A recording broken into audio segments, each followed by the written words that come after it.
दोस्तों, आज मैं आप लोगों के सामने फिर एक बार हाजिर हूँ और जो इंडिका बुक का 162वां पेज है जो प्राचीन भारत का इतिहास है। आइए मैं आप लोगों को बताता हूँ। भारत के मूल निवासी का कोई अपना भगवान नहीं थे। भारत के मूल निवासी का कोई अपना भगवान नहीं थे और भारत के लोग उनको पूजा करते हैं जिनको भारत के मूल निवासी के पूर्वजों को कत्लेआम किया गया और उनकी बहन बेटियों को इज्जत से खिलवाड़ किया गया। उन्हीं को लोग आज भगवान मानते हैं। दोस्तों, सर्वप्रथम मैं बुक समरी फिशरमैन इंडिया के इस चैनल के दर्शकों को मेरा सादर प्रणाम, नमस्कार। आज जो है 61 पार्ट है। इस पार्ट के साथ में भारत के उस रहस्य का पर्दा उठाने जा रहा हूं जो इंडिका बुक में लिखा हुआ है। दोस्तों, सर्वप्रथम आप लोगों के पास जैसे मैं ये सारी भारत का प्राचीन इतिहास को पहुंचाने के लिए कार्य कर रहा हूं, ये मेरा अपना एक मूल कर्तव्य बनता है। इसी तरीके से अगर आप लोग मेरे चैनल को देख रहे हैं तो आप लोग इस चैनल को सब्सक्राइब करिए, बेल आइकन को दबा करके ऑल करिए और आप भी लोगों तक ये भारत का प्राचीन इतिहास को, ये जो सच्चाई को पहुंचाने के लिए आप लोग भी कार्य करें। तो दोस्तों, आज मैं बिना रुके हुए मैं आप सब लोगों को एक साक्ष्य पेश करने जा रहा हूं जिसको भारत के मूल निवासी अपना भगवान मानते हैं। वो कौन था? वो कौन था? माँ बिंद्रा उनकी ही पूर्वज है, जो माता है जिनको ब्राह्मण के मुखिया विष्णु ने बलात्कार करके मार दिया था। ये क्या है? जो भारत के मूल निवासी का माता, जो लोगों की पूजनी थी माता, जिनको ब्राह्मण के मुखिया विष्णु ने बलात्कार करके मार दिया था। दोस्तों, ये मैं नहीं कहा, ये इंडिका बुक बता रही है।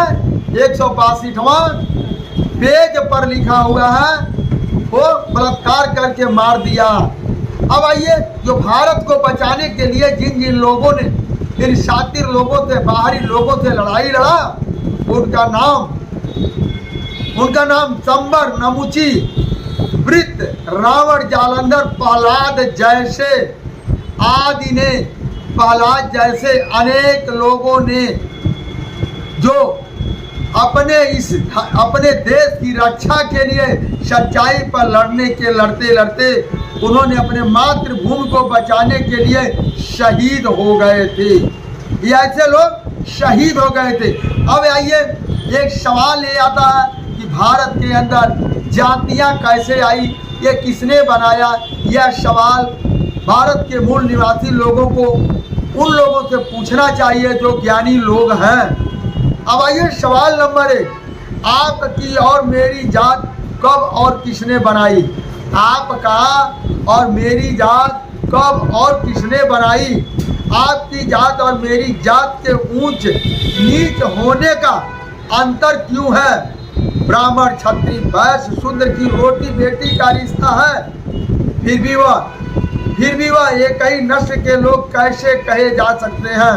अगर आर्य नस्ल के लोग घोड़े पर सवार होकर आए तथा उन्होंने सिंधु सभ्यता को, नगर को तबाह किया, यानी सिंधु घाटी सभ्यता को, नगर को उन्होंने तबाह कर दिया, तो उनकी भारत में रचित सबसे प्राचीन ग्रंथ ऋग्वेद में किसी भी प्रकार के घुड़सवार सैनिक का उल्लेख क्यों नहीं है? आर्य वीर बहादुर थे, तो उनकी पहली किताब, जो बाहर से आए बहादुर और साहसी थे, तो उनका ऋग्वेद जो पहली किताब में लिखा हुआ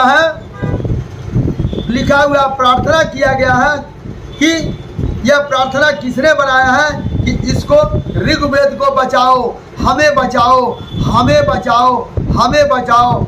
ऐसा ऋग्वेद में कई जगह उल्लेख है। अरे, जब आपका लिखी हुई किताब है तो आपको किससे डर है? ये मैं नहीं कह रहा, ये ऋग्वेद कह रहा है कि मुझे बचाओ, मुझे बचाओ। ऐसा वो बार बार कह रहा है। अगर बुद्ध किशन पहली बार भारत में बुद्ध किशन मूर्ति भंजक मुस्लिम हमलावरों ने बुद्ध विहार को उन लोगों ने तोड़ा, तो हिंदू मंदिर को क्यों छोड़ा? क्योंकि जब वहां पर आक्रमणकारी आए तो उन्होंने बुद्ध विहार को तोड़ा, तो हिंदू मंदिर को क्यों छोड़ा? यह एक सवाल है। फिर भी हमलावर कुछ दूरी तक रह गए, उन्होंने दक्षिण छोर तक नहीं गया। केरल तमिलनाडु की धरती गांवों तक से बुद्ध की विहार को नष्ट किसने किया? अगर मुस्लिम हमलावरों ने बुद्ध मूर्तियां तोड़ी तो उन्होंने अपने मार्ग के बीच में बामियान और अफगानिस्तान की मूर्तियां क्यों नहीं तोड़ी? अगर मूर्ति तोड़ने आए थे तो बीच में उस रास्ते में जो है दो देश पड़ता था, बामियान और अफगानिस्तान की, उन्होंने बुद्ध की मूर्तियां को क्यों नहीं तोड़ी? यह एक तर्कशील सवाल उठता है। जब इस सवालों का आप हल खोजेंगे तो आपको वास्तविक सच्चाई अवश्य ही मिल जाएगी। अगर बुद्ध काल से पहले सिंधु सभ्यता को नष्ट कर दी गई थी, क्या होता है? बुद्ध काल से पहले अगर सिंधु सभ्यता को नष्ट कर दी गई थी तो महात्मा बुद्ध ने एक बार भी कहीं किसी के सामने जिक्र नहीं किया। इसे ये साबित होता है कि यह पहले उस समय जो सिंधु सभ्यता एक बहुत बड़ा नगर था, विशाल नगर था और बहुत बढ़िया से फल फूल रहा था, बहुत वो सुंदर और अच्छा शहर था। अब ये रामायण काल में श्रीलंका की बनावट, रामायण काल का जो श्रीलंका है, श्रीलंका की बनावट हूबहू हड़प्पा तथा मोहनजोदड़ो सिंध सम्राट जो नष्ट हुए हैं सेम उससे मिलती जुलती थी। सेम उससे मिलती जुलती आज भी है। इससे क्या साबित होता है? अब मैं आप लोगों को बता रहा हूँ। अशोक सम्राट के समय में श्रीलंका का क्या नाम था? अशोक सम्राट के समय में श्रीलंका का नाम क्या था? उस टाइम नाम था सिंहल द्वीप। उस टाइम सिंहल द्वीप नाम था। उसके बाद शिलांग पड़ा और 1972 में शिलांग से बदल करके श्रीलंका नाम रखा गया। इसका मैं सबूत आप लोगों को पेश करने जा रहा हूँ। जब हम लोग छोटे छोटे थे तो रेडियो चलती थी, जो आज के समय में बच्चे नहीं जानेंगे। रेडियो चलती थी, हम उम्र के जितने भी लोग होंगे ये बात को जानते थे। रेडियो चलती थी, रेडियो में एक प्रोग्राम आता था, उसमें बोलता था श्रीलंका के कॉर्पोरेशन विभाग, मैं शिलांग से बोल रहा हूँ। यह सबूत है, जो मेरे उम्र के लोग हैं वो लोग जानते होंगे। यह एकमात्र संयोग है, यह लिखा हुआ गढ़ा गया, यह एक विचार है। सिकंदर और उनके अनेक यूनानी रोमन विद्वान भारत आए व भारत के लगभग हर छोटे बड़े शहर, गांव, हर पर्वत नदी को देखा, यज्ञ में पशु को बलि करते देखा, बुद्ध को स्तूपों को देखा, मगर उन्होंने सिंधु साम्राज्य को ध्वस्त होते उन लोगों ने कभी नहीं देखा। सिंधु साम्राज्य को ध्वस्त होते उन लोगों ने कभी नहीं देखा। मौर्य वंश का कोई छत्री बताता है तो कोई शूद्र बताता है। या तत्कालीन किसी विदेशी राजदूत या लेखक ने उनकी जात का बखान किया है? ऐसा नहीं किया है। ये केवल भारतीय लोग, जो चंद चालाक लोगों ने थे, भारत के मूल निवासियों को जातियों में परिवर्तित करके उनको बांट करके उनके ऊपर शासन करने का कार्य किया, विभाजन करके कार्य किया। उन्होंने छत्री नाम का अलग दे दिया, शूद्र वैश्य विभाजित, शूद्र को एक अलग कटघरी में डाल दिया, शूद्र को भी कई भागों में बांट दिया। एक शूद्र उसने वो बनाया जो उसका घर का खाना बना सकता है और उसका पानी भी पी सकता है, क्योंकि वो अपने काम के लिए शूद्र बनाया। ये शूद्र वो है जो मेरे घर का बर्तन धोएंगे, मेरे घर का खाना बनाएंगे। ये शूद्र ऐसा उन्होंने अपने अनुसार बनाया कि मेरा यह सेवा जीवन भर करते रहेंगे। अगर सिंध साम्राज्य बुद्ध काल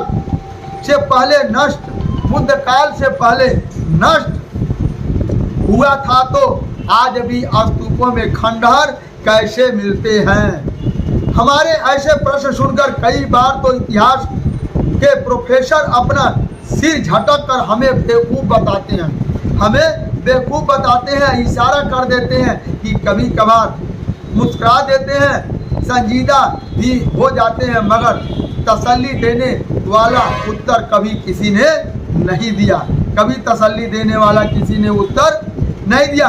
हमारे कुछ प्रश्नों का उत्तर हमें बाबा साहब डॉक्टर भीमराव अंबेडकर ने अपने ग्रंथों में उन्होंने लिखा है। उनको पढ़ने के बाद उन ग्रंथ का पहली बार यह बात समझ में आई कि शूद्र अछूत अलग भिन्न भिन्न लोग हैं, तथा यह भी जानना कि शूद्र वास्तव में क्षत्रिय थे। लेकिन वहाँ एक सवाल का साफ स्पष्ट उत्तर मिला कि ऐसा कब हुआ, किस सदी में क्षत्रिय नष्ट किए गए तथा शूद्र वर्ण की उत्पत्ति हुई।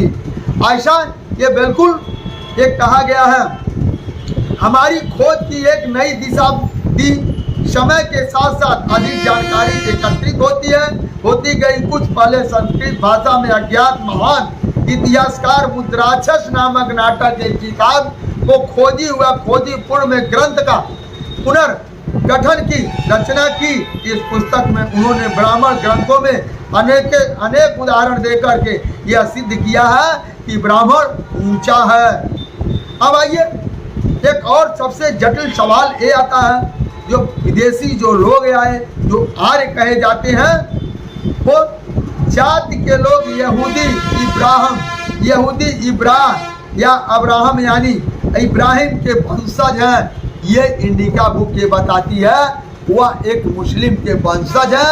ये आज साबूतों के साथ पेश करती है। दोस्तों, आज का मेरा यह वीडियो यही समाप्त होता है। अगर आप लोगों को अच्छा लगा हो या बुरा लगा हो तो कमेंट बॉक्स में आप अवश्य अपना विचार दीजिएगा, ताकि मुझे समझ में आएगा। अगर आप लोगों को नया कुछ सुझाव हो तो आप अवश्य दीजिएगा। दोस्तों, जय हिंद, जय भारत, जय विकास।